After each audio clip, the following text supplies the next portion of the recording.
All right, so it's our yearly Best in Jazz show. In the studio are the people who are always here. In a little while, I'll explain to you really who they are, but right now, simply know that they are Gene Seymour, Jen Allen, and Noah Behrman. They're always here. That's Kenny Barron, you hear in the background. We're going to bring Kenny back up because he's the first musician and the first album that we're going to discuss today.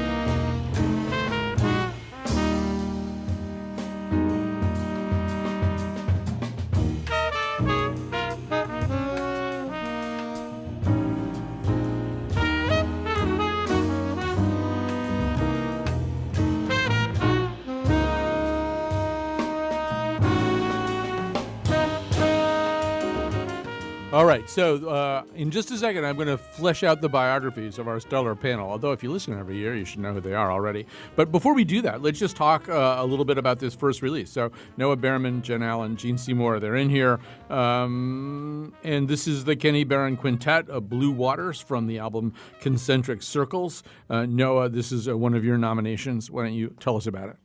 Well, I was just thinking this morning, actually, about a Time magazine article I saw in a doctor's waiting room in the early 90s when I was just starting to get into jazz about jazz's neglected generation, basically the people who were essentially my age now who were too young to be considered legends and too old to be considered young lions. Mm-hmm. And Kenny was one of the musicians profiled there. Full disclosure, Kenny was my primary mentor in my own development as a musician.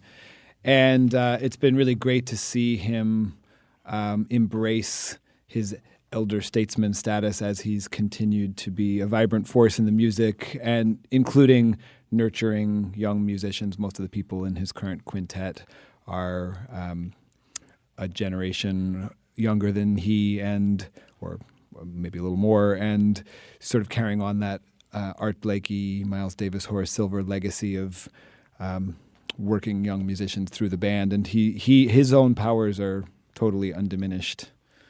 All right, so before I get some reactions or thoughts from Gene and Jen, let me tell you who everybody is. I think that seems fair at this point. So you were just hearing Noah Behrman. He's a pianist, composer, educator. He directs the jazz ensemble at Wesleyan University, and he's the founder and artistic director of the non-profit Resonant Motion, which is also, among other things, a label. He's sort of a more idealistic version of Suge Knight and Russell Simmons, but without the rap and the money and the bling and the criminal prosecutions and the weapons. But otherwise very similar. He's a mogul, is what I'm trying to say. Also with us in studio is Jen Allen, pianist, composer, arranger, educator, and member of the BMI Workshop in New York City, also on the faculty at Trinity College, and also with us in studio, which is rare for these end-of-the-year sessions, the mayor of the Colin McEnroe Show Year in Jazz Best Album, whatever it is. Gene Seymour, a critic, reviewer for hire, writing pieces for CNN.com's opinion section, contributes essays to Book Forum and The Baffler, and on his blog, That Gene Seymour, he does. It's sort of like, right after the Grammy, it's probably, getting on Gene's top 10 list is like the other thing they're trying to do most of the time. So, Gene, since I just introduced you, I can't remember whether Kenny Barron made it in any of your hierarchies this year, but what do you think about this particular Well, he's release? in my permanent hierarchy because, as Noah says, he has been with us for a long time. And I think right now it's safe to say that, there's a whole generation of jazz pianists who were of that previous generation who are no longer with us, like Tommy Flanagan, Hank Jones, people who were. Right now, I'd say Kenny Barron is pretty much alone on that mountain, and the fact is, he just puts out this stuff in trio, quartet, all this other stuff. He still sits in and gigs with other musicians, and he's kind of a quiet force of nature, is how I'd put it. I guess no other way. I mean, he's there in the hierarchy that is ongoing, eternal. Jen, as someone who plays the same instrument, any reactions? Oh, I love it. I love this album. I think that Gene's correct. He's just permanently on the list of top albums. He has earned it. All right, so let's stay with the same instrument. So Wolfie, we're just going to drop down to Gene's list, and this is Brad Mehldau Trio. Probably, if there's a musician here we don't need to introduce to a Connecticut audience, it might very well be Brad Mehldau, who grew up not too far from where we're sitting right now. This is a Grammy-nominated CD in addition to everything else, or album in addition to everything else. It's the album is called Seymour Reads the Constitution. We're going to play the song Friends.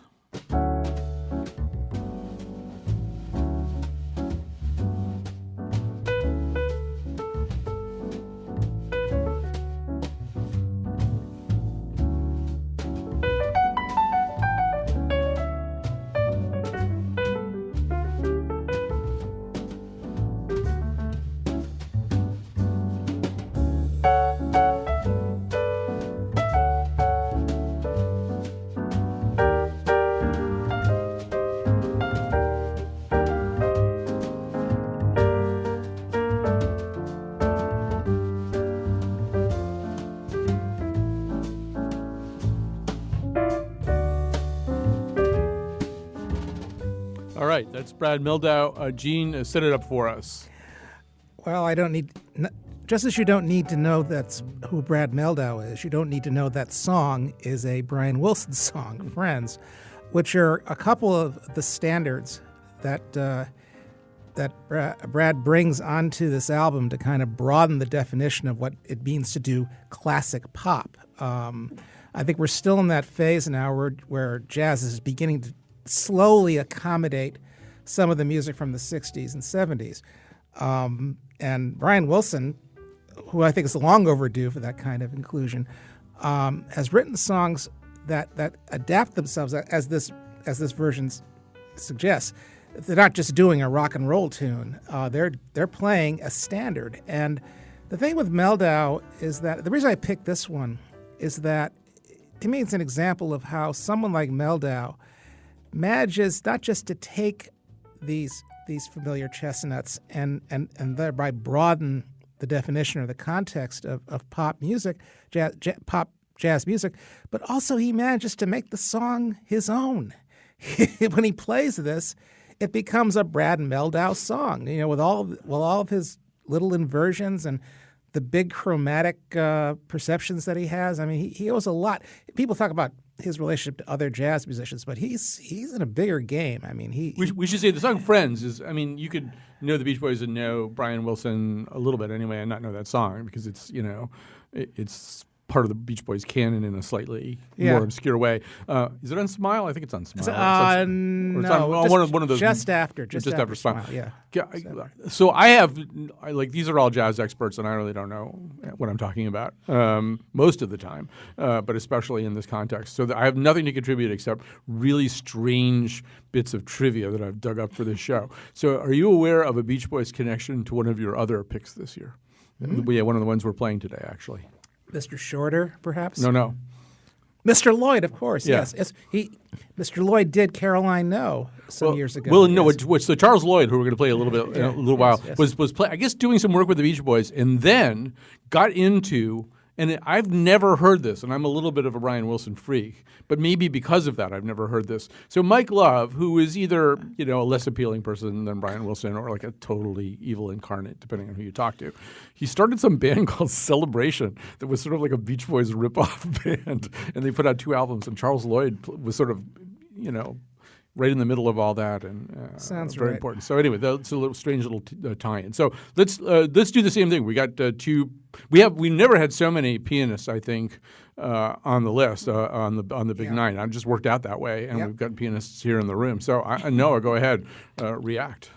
Well, it's true what Gene was saying about Brad's interpretation of pop songs. He's sort of been something of a beacon for our generation of musicians for playing stuff that, playing Supertramp songs and Beatles stuff, Radiohead tunes, and kind of showing some possibilities for how you can interpret that material that was very much not constructed to work that way and make it fit in a straight-ahead jazz acoustic setting.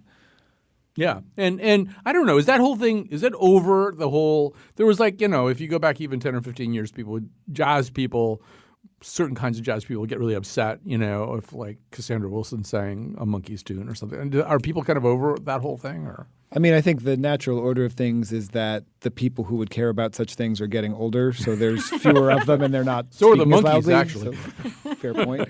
That's right. Right. So yeah, Jen, how about your reactions here? Oh, I always loved Brad Mehldau. Is there a way that you, as a pianist, can explain, like Brad Mehldau? I mean, certain pianists are just kind of special, and they just, and his stuff does get nominated for Grammys, and it just kind of, I don't know. Is there a thing about him that can be articulated, or is it in that kind of ineffable world of? No, there's definitely things like the way he interprets melody, his sound on the piano, his trio sound is very unique. Like you can, I don't know, I went to see him live at the Litchfield Jazz Fest many years ago, and the very first chord they played, I was like, that's the sound. It just he has a way to touch that he touches the piano, was the sound he makes, and the way he phrases in his improvisations and in his melodies. And the interaction with the other guys too. Yeah. I mean, it's recognizable from like miles away, as they say. So, Yeah.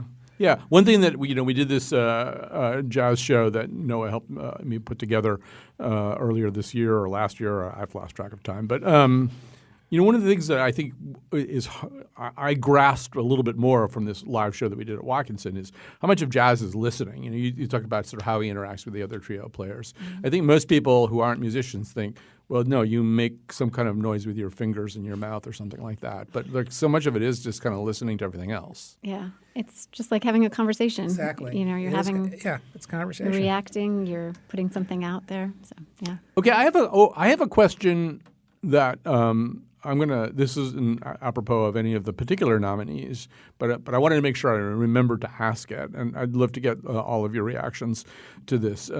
But Noah, maybe I'll start with you. I mean, how much of the music that we're going to be talking about today and that is in general part of the sort of big 2018 jazz conversation, do you sense that there are a lot of jazz people who are reacting to what we euphemistically refer to as these times that we live in? Like, Kurt Elling has an album out this year where he sang, a hard rain's going to fall and stuff like that. He's very explicit. He's reacting to the present political moment in the sense of societal dysfunction and the real need for radical change. I mean, is that kind of in the air a lot, or does jazz sort of operate on its own time clock? Well, for one of my picks, which we'll talk about later, by Todd Marcus, is very much in that vein. I would say, statistically speaking, it doesn't seem to be much more of that than there typically is, maybe a bit more because of the current government administration in our country. Yeah, that's what I'm asking. But I would like a percentage, like 23%, 24%, Well, I guess the thing is there's so much music coming out now. I mean, this was the hardest year ever for me in narrowing down this list. There were so many great records that came out. There's just so much more product on the physical and mostly digital shelves that I think there's more of that kind of voice of commentary and dissent, but there's also more of everything else. Mm-hmm. Yeah. Would you agree with that, Gene? Yeah. No, I'm not sure that it didn't start even before Trump. I'd say that even in the last after Obama's election, I think there were people who felt more empowered to be emphatic about their social issues. I mean, Ambrose Akim-Uzir started putting out some stuff in the wake of police shootings of unarmed black men. Got a lot of people, particularly younger black musicians, dead center into that issue. So yeah, I'd say it even predates Trump to some extent. I'm going to try to follow the clock a little bit here. So Jen, we're going to do one of your nominees. I don't know how to say this guy's name. Is Noah Berman? How do you say it? Noah Berman. Noah Berman, Resonance Ensemble. You want to set this up for How us? did that happen? Yeah. No money changed hands. Well, this was both Gene and it was on Gene's list and on right. mine, but I got the honor of talking about it here. I'm sure Gene can say some stuff too. But as we all know here, and the rest of the world should kind of know, is that Noah does everything with every piece of music he puts his hands to has a purpose, and this is no different. he could probably tell us the best about what it's really about. But for me, He's not allowed to talk right now. for me, it struck a chord, and how he really brought this out to, or put this out in order to kind of bring to light his love and care for one of his musicians who was on this album, Claire Randall. And there's a whole story behind the Rock and the Redemption. How do I always say this name? Sisyphus. You can actually say it. Yeah. He said you can't talk, but you can. I will say it's the myth of Sisyphus. The myth of Sisyphus. Well, Also you know what? knows the first blues hero. Why don't we play a little bit of it and then we'll talk? We should say we did an entire show. I did an entire show with Noah about this, which we can maybe link to on the show page for this thing too. So if you want to go on a much deeper dive, you can. But we are going to play right now. Keep On. Though I try to make it go, I try to make it go. It's all about the slow ascension, and the mountain feels so high. The mountain feels so high, but is it any match for my intention?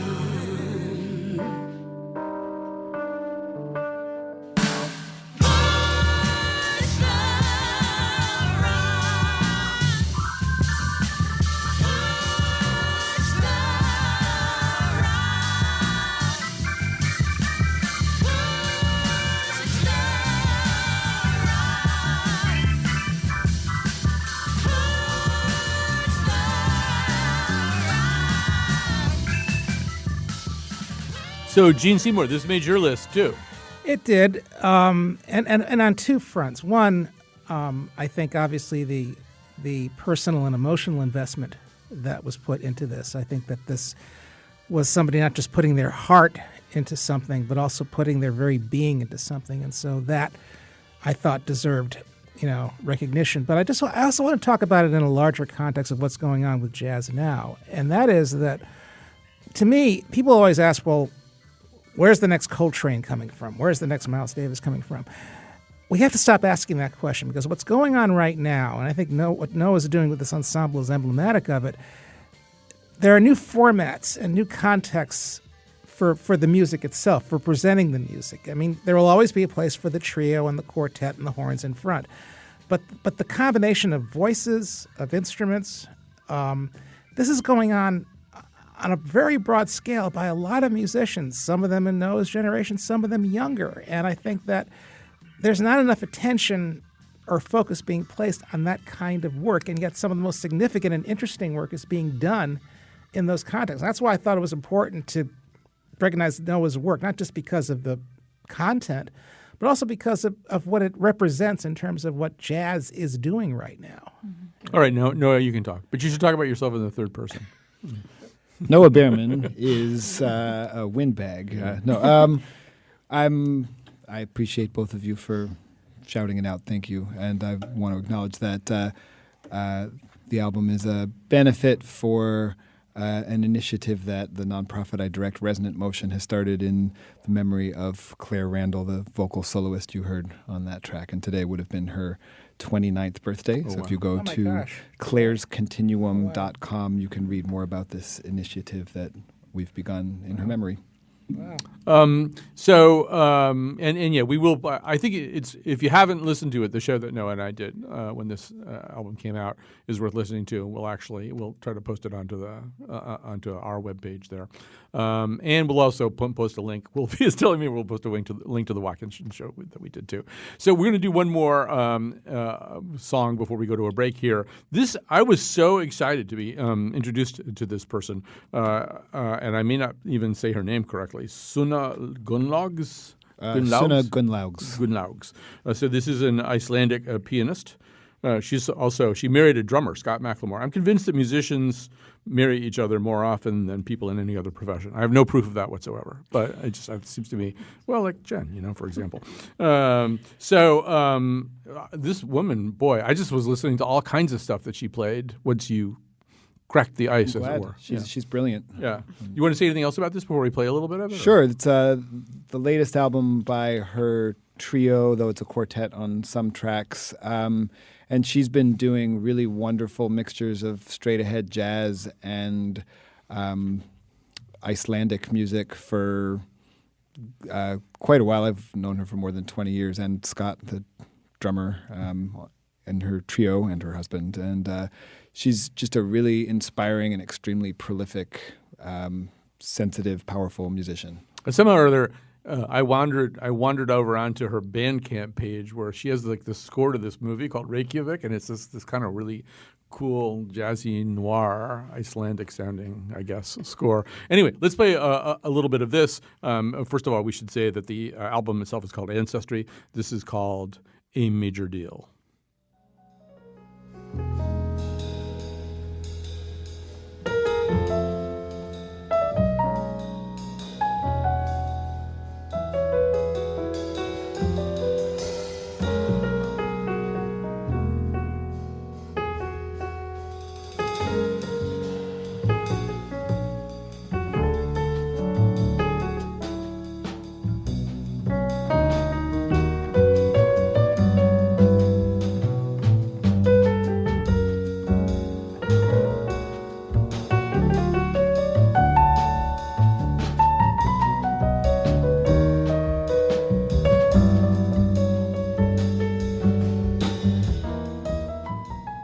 I really am kind of wild for this performer. She sounds a little like Keith Jarrett, a little like Jen Allen. I think those are the two comparisons that I would make. But once again, I'll go back to you. This is your instrument. Yeah. I feel like it's great. We've just listened to 3 different pianists, or actually 4, if you include Noah, but he was on keyboard. But you can really hear the difference in the tones and their approach, and she has a really a nice way about carrying the trio. Playing trio is such a staple to being a pianist. I got to get on that. Anyway, but there's so many things you can express through the trio, and I really like how she's doing that. Yeah. Mr. Mayer?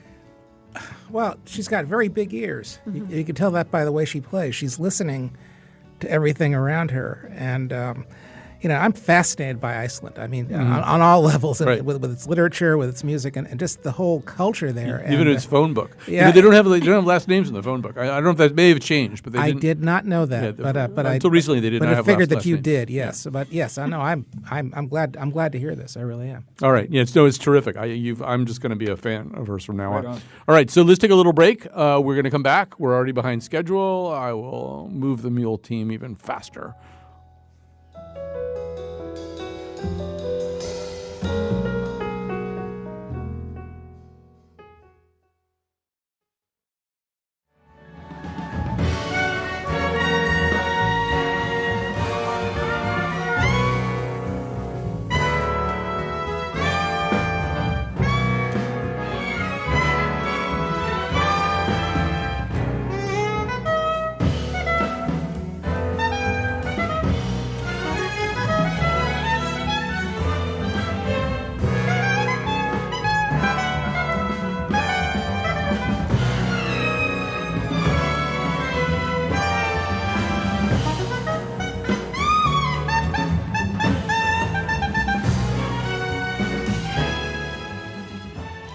All right, so we've gone from Sisyphus to Prometheus. That's Prometheus Unbound by Wayne Shorter from the album Emmanon, which I figured out eventually was no name spelled backwards. In the studio with us are the champions of jazz we have every year, Gene Seymour, Jen Allen, and Noah Behrman. This is one of Gene's picks. He needs roughly 45 minutes to talk about it, so I don't know what we're going to do about that. Well, thank you for explaining the title. That takes a few minutes off. No, this is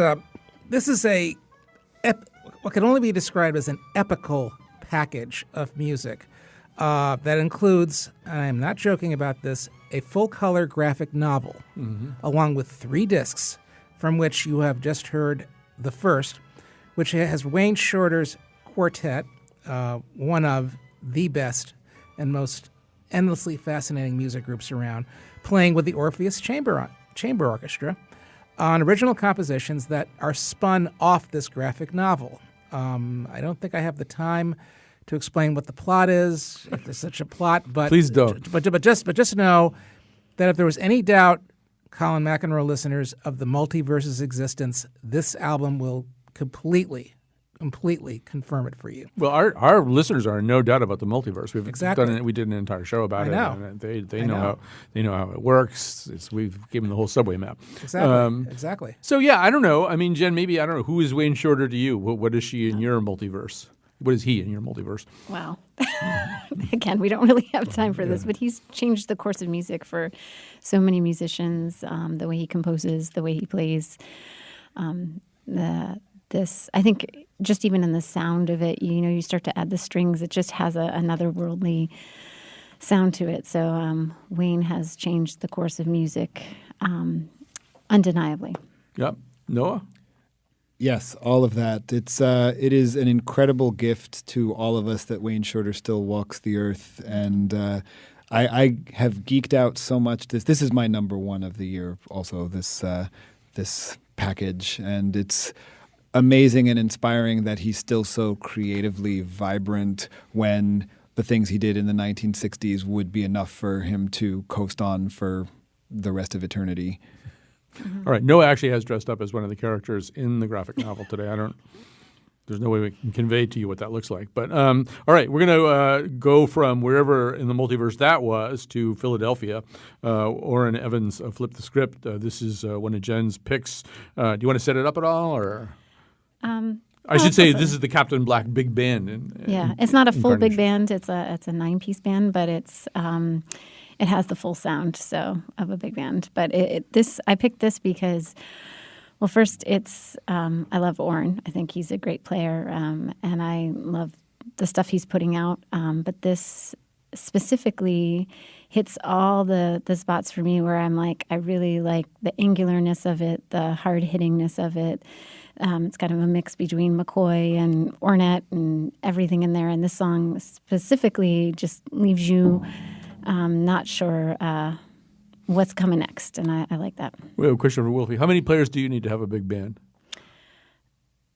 Are you asking me? Yeah, well, you said it was not quite a big band. Well, There's it's not the players. traditional big band. The traditional big band is about I don't know. You got to break into double. 15, yeah, you 16 got to be in people. double figures. Probably, but this is, I think this is nine or 10 people. Yeah. I think it's 9. Lyle Lovett tours with his large band. Maybe this is going to be a large band. But in the record, he talks about that he did this for monetary reasons, and it's hard to carry a big band. Yeah. So this is just a pared down version of it, but it's great. It has all the energy of it. We're going to play a little bit of it. We'll talk some more. I think this might be our last piano player of the day, too. We're moving on. Everybody's out there going, when's there going to be a bass clarinetist? Come on. Where's the bass clarinet? That's coming up very soon.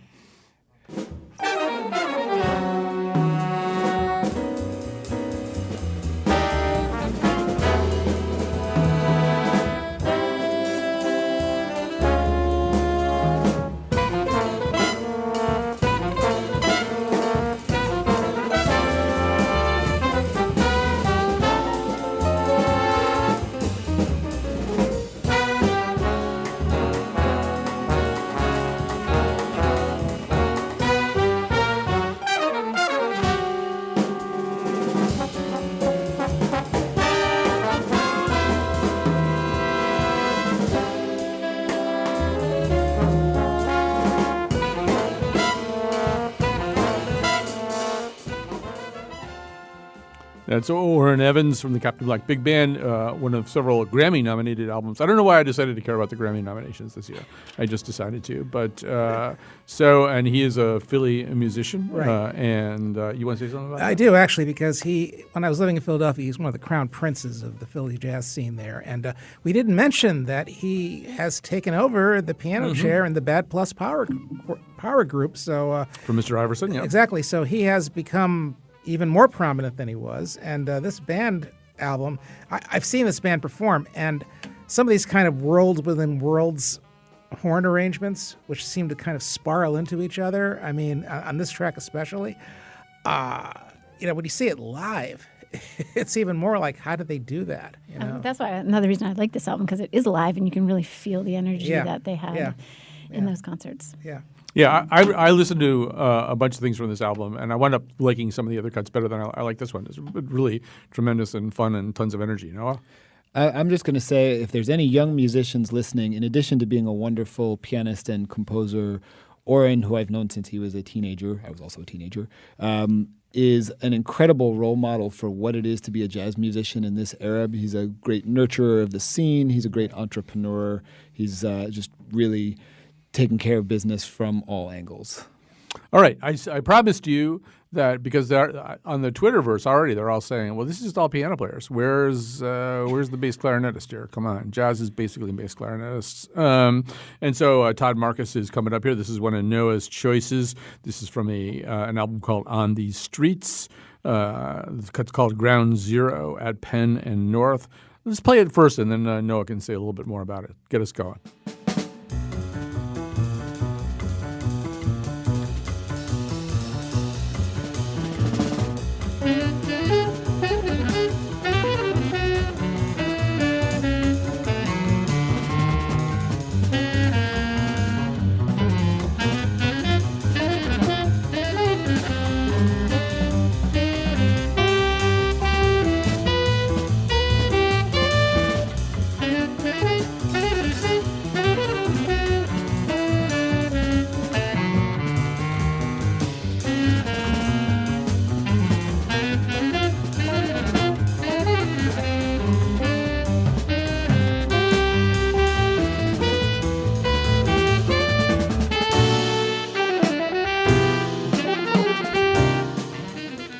So we're working our way down 95 from Philadelphia to Baltimore. Tell us a little bit more. Yeah, well, so Todd is both a musician and a social activist living in Baltimore, and he lives in the neighborhood where Freddie Gray was murdered. And this whole album depicts what was going on there, both historically in that neighborhood and surrounding that social trauma.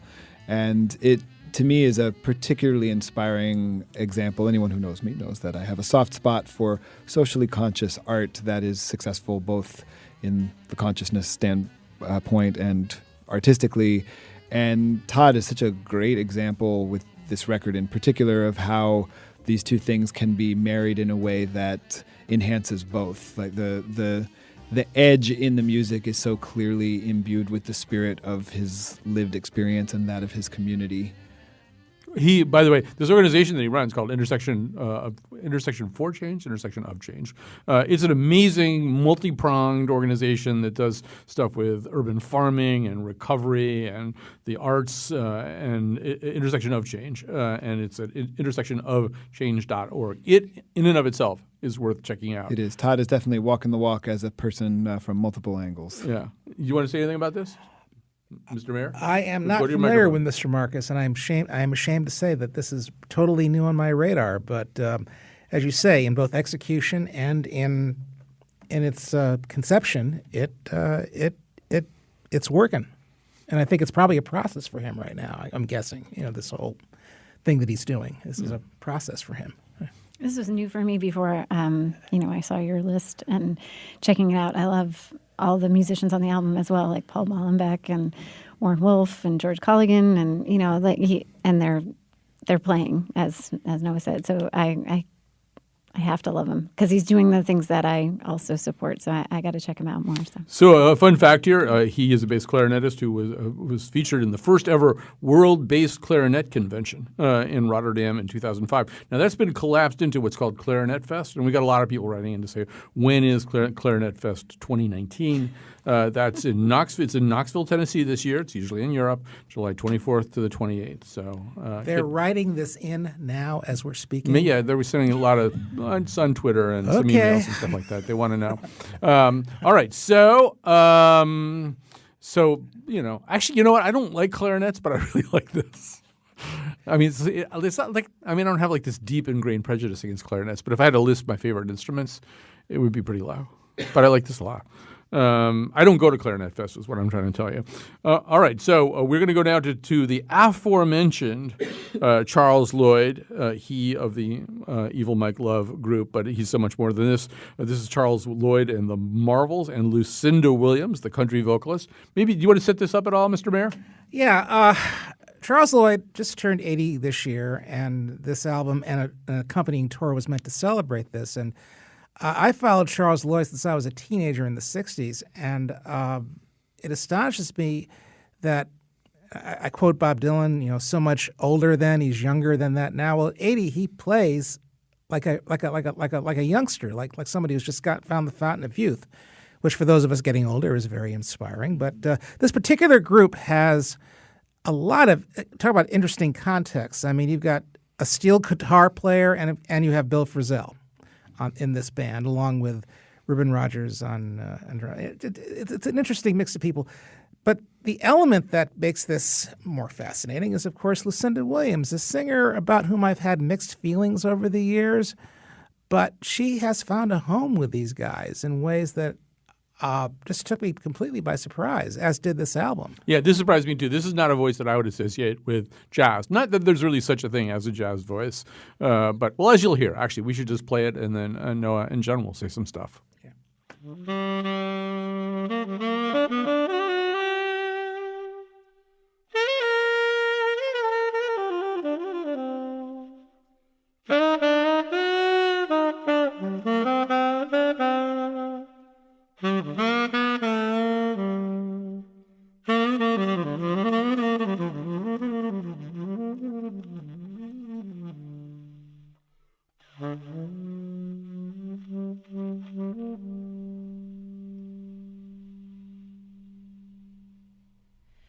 We are weary of these trials, of tribulations. We are tired, but we have come too far to turn around.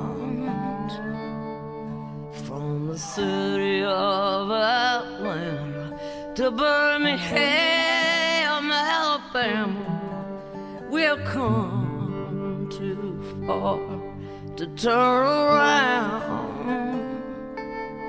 We are here to bear witness to this monstrous sickness. We have come too far to turn around. We have stared into the eyes of evil. We have slowed down with the devil. We have sat down at his table and shared with him in the feast. We have swallowed the liquid of his life. Before I go to Noah and Jen about this, I do want to say that the other cut on this album you should check out, and just you can just bring it up on YouTube or something, is their cover of Angel, the Jimi Hendrix song, which I will almost guarantee you will slightly change your life anyway. So I don't know, maybe you go first. Once again, we're talking an awful lot about the elasticity of what we call jazz. Yeah, well, and Charles is interesting. It just occurred to me as we were listening to this that it was kind of a stellar year for elder statesmen rooted in Memphis, specifically. Harold Mabern put out another great record. George Coleman did a record with Connecticut native Brian Charette that was beautiful. And these are not just people who happen to be from the same place. They came up practicing together and essentially learning from one another as peers. And that sound mixed with his Coltrane influence and this increasing infatuation with Americana makes for a really interesting mix. Yeah, Jen, any thoughts here? Yeah, I mean, we're really expanding what we call, jazz. I teach this in my class at Trinity. When I teach jazz history, I'm like, well, what do you guys think is jazz? And they all have ideas, and I constantly am trying to expand those ideas because it's really an umbrella term for so many things. And this art form has really been able to absorb so many different things, and people can make it their own. Like, this doesn't just sound like, people taking one idea and putting it next to another idea. It really sounds like a unique sound. And you get musicians like Eric Carland and Reuben Rogers, and they make this happen. So this is a great album. All right, so we're going to take a little break here. I should tell you, all of this stuff, because I know it goes by fast and you can't write it all down and you're driving and all this stuff, but we'll at WNPR.org/Colin. You can find all the shows here, including this one, and we'll give you a whole playlist and stuff like that. So let's take a little break, and we'll come back with our last couple of things we need to talk about. Tribulations, but we have come too far to turn. Okay, we're back. Usually we do credits right here, but Kion and I both forgot about them. So anyway, we're the only people who get credits. I mean, besides our wonderful guests here on the panel, and I'll remind you in just a second who they are. But Wolfie and I kind of put the show together ourselves. I do need to tell you, we have like a really complicated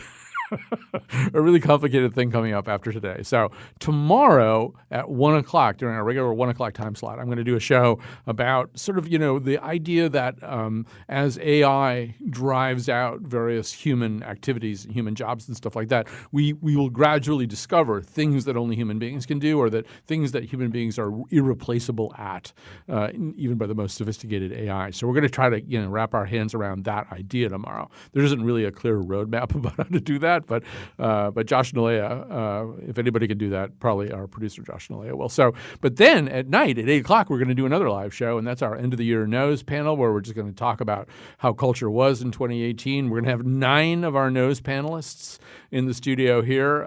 What could go wrong?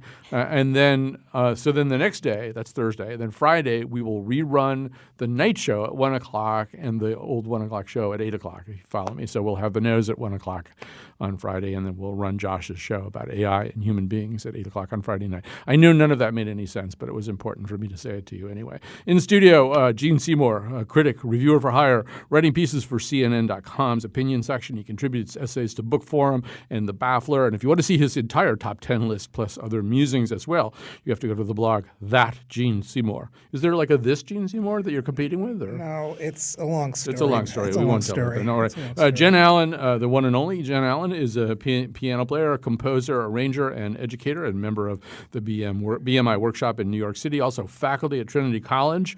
Noah Behrman also plays one of those piano things, and also is a composer, educator, founder, and artistic director of the nonprofit Resident Motion, and he also directs the jazz ensemble at Wesleyan University. So we're running towards the end of our list, although we have one extra song that I kind of added, so we're going to play something by Andrew Hadro. I think that's how you Hadro. Yeah. Okay, so already. Maybe just set this up a little bit, and then we'll play it, and then we'll talk. Sure. Andrew is a terrific baritone saxophonist out of New York, and I met him up at Litchfield Jazz Camp many years ago, and he put this album out this past year, and I sometimes get my friends' albums, and I listen, and I love them. And this one, though, struck me, and I listened and listened and listened and listened some more. It's just 3 people. It's him and Julian Shore and Rogério Boccato. No bass. Julian plays a lot of that on the piano. And then Andrew's overdubbing lots of different either saxophone or bass clarinet. And there's just something to this music. His idea, I guess, was to play music of his peers and people who are, have influenced him. And this song specifically is actually a Wayne Shorter tune. And it was hard for me to pick a song off this album because I really enjoy them all, and it's just one that I continue to listen to. Right. So this is Over Shadow Hill Way, Excerpt 1 from For Us, The Living 2, Marcescence, which is all very, very complicated. You're going to have to go to the website to figure out more about this. Even getting the album may be slightly complicated. Anyway, let's hear a little bit of it.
All right, so this is obviously something that really bears a lot more listening. So first of all, Mr. Mayor, was this on your radar before? It was not. And, there is so much room for the baritone sax to sort of show how flexible a voice it is. And the first thing that struck me was the register. I mean, it may sound weird, but I have never or have rarely heard that instrument played at that height or altitude or whatever. Pitch. Pitch. Yeah, it kind of woke me up a little bit. Yeah. Noah? It's a beautiful record, and I would be remiss not to point out that Rogerio Boccato, the wonderful percussionist you hear there, put out his debut album this year, which is also gorgeous, and which I guess there's so many cans of worms.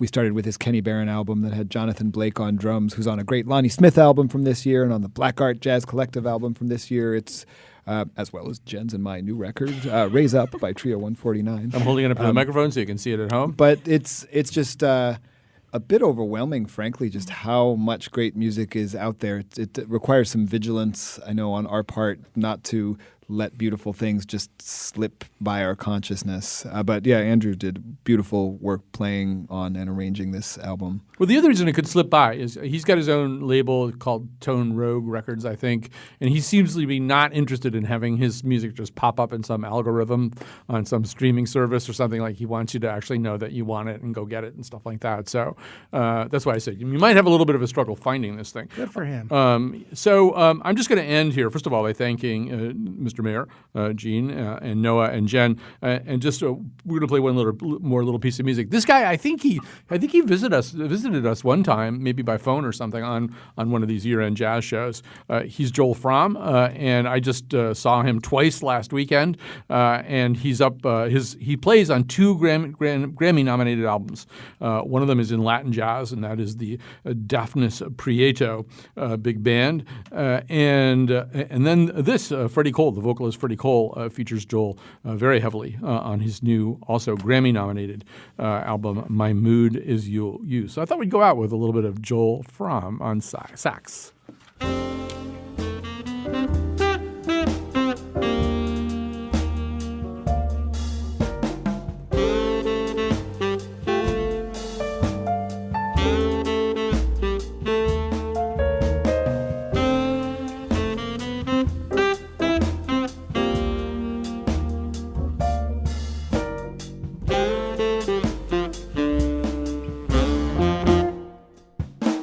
No one makes me feel the way you do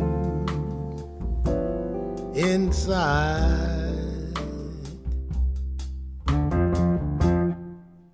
and I don't know what I would do without you, and that's no lie. If I die, I'd hope to find you in another life, so we could fall all over again, be the way we were when we first began, like the first time I ever saw you smile. I want that feeling once again. Let's be the way we were when we first began.